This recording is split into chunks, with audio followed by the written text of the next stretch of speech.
he got an interview. He got an interview in Ravenhill Rugby Ground, now the King's Span, Ulster Rugby. You know, right? So I mean, Ulster Rugby's international. You know, I mean, it's you know, and there are Irish stars that played for Ulster, and they had advertised for like a groundsman, handyman sort of thing. But back then it wasn't the King's Pond Stadium. It was Ravenhill. So there were still the terraces and the wooden seats, and it was pretty primitive. It was basically a glorified casement park sort of thing. It wasn't fit for purpose, but at the same time it was all we had, back then. But it was there were still some great games, that were played there. And obviously Ulster played there all the time. So that this position was for groundsman, handyman, sort of fixer upper sort of thing. So anything that was broken, that needed to be fixed, and the lines to be drawn on the grass and stuff. The successful applicant had to be able to do. Now back then,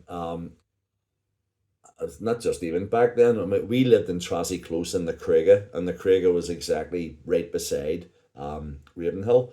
So it was only a matter of like a 3 minute walk, and we know that because. So he said to me anyway, "Will you go with me?" And I said, "Yeah, of course." Because he was a bundle of nerves this day because of the interview sort of thing. And I said, "You'll nail it. There'd be no problem. Plus, you've got you've got the Harbinson thing." And he went, "What's that?" And I went, "I'll explain that to you later." So back about a year before that, or 2 years, 3 years, or whatever, anybody who has lived in the Craiga and who was interested in going to see rugby, you never went to the turnstiles. You always went round by the back of the pensioners' bungalows. Um, and there was like a hole in the wall across the river where the church is, in through the wall, up the embankment, and there wasn't like all this big modern stadia at the time. As soon as you went up the top, through the wall, up the top of this embankment, you were like straight onto like a terrace, you know. So then you could stand there and watch all the rugby you wanted. But like back then, if Ulster were playing Connacht or Munster on a Saturday afternoon, there was about 100 people there. Not like the 10,000s now. But so it was just a matter. Saturday afternoon, where are we going? We'll go round to Ravenhill. So that was how like, that this is like really just right round the corner from where we lived. So this day, interview day, will you go with me? Yes. So we went round onto the Cooning Way, on the Rosetta Road, on the where the gates of Ravenhill were, through the gates, and it took us about 4 minutes getting there or whatever.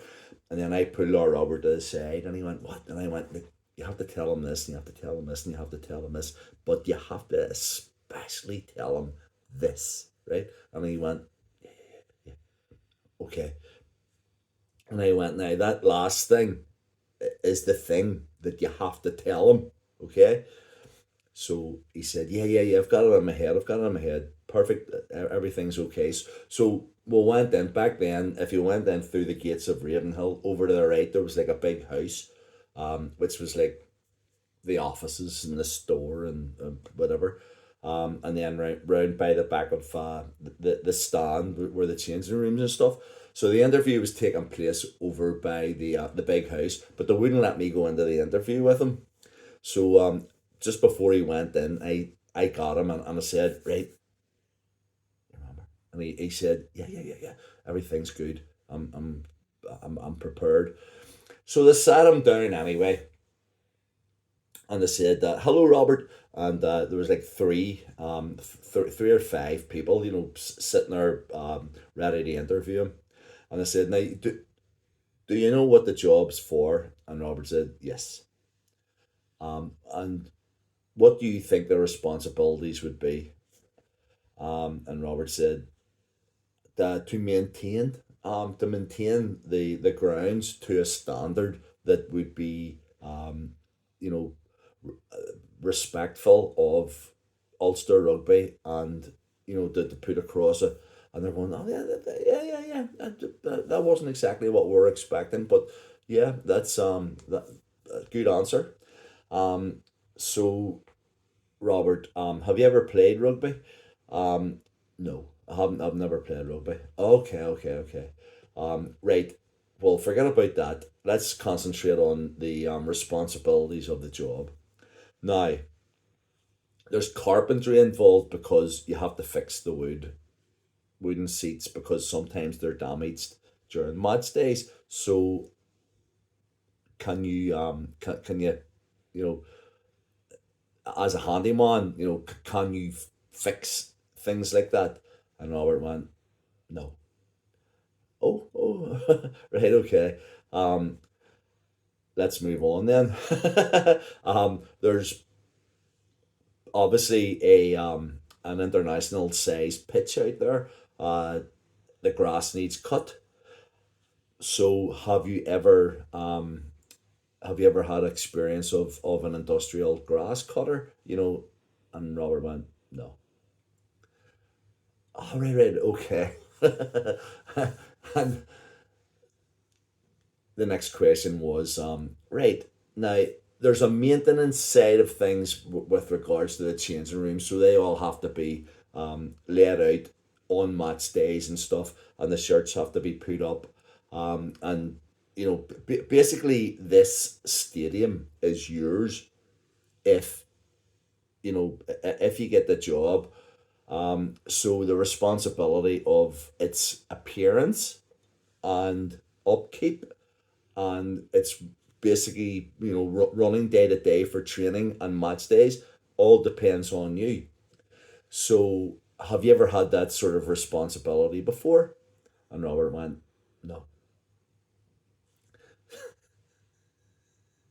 So, this this is whenever the conversation that I had with him kicked in, sort of thing. So the guy turned around and said to him, "Well, Robert, what actually is it about, this application for handyman? What is actually handy about you?" And Robert said, "I only live 2 minutes round the corner." And they gave him the job. They did, and he worked for Ulster Rugby for about 2 years, and he came out and he said, "I think I've nailed it," but it was that thing at the end that you told me to say, and they laughed, and because there wasn't anything that really needed to be done. There was no carpentry. There was no because they had all these.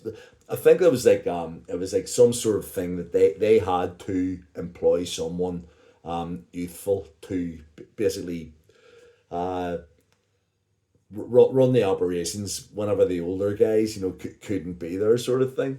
So they gave him the job anyway, and it was all based on that handyman. What's handy about you? I only live around the corner. And he did. So he wasn't even actually telling any lies or anything. That was brilliant. Although he nearly burned the place down once, but we'll say no more about that. Um, um, no, he's a special, special man. He would have done anything for you. Or, I mean, there were times whenever we would have went into town and sat, and he would have rang me up and said, let's go for a beer." "Okay, I'll meet you in the town. Where are we going?" "Drury Lane." "Oh, okay, we'll go to Drury Lane." And I would have brought Lindsay with me. And me and Lindsay would have been sitting, and Robert would have came in with a couple of beers, and then Robert would have said, "I'm away here for a wee minute."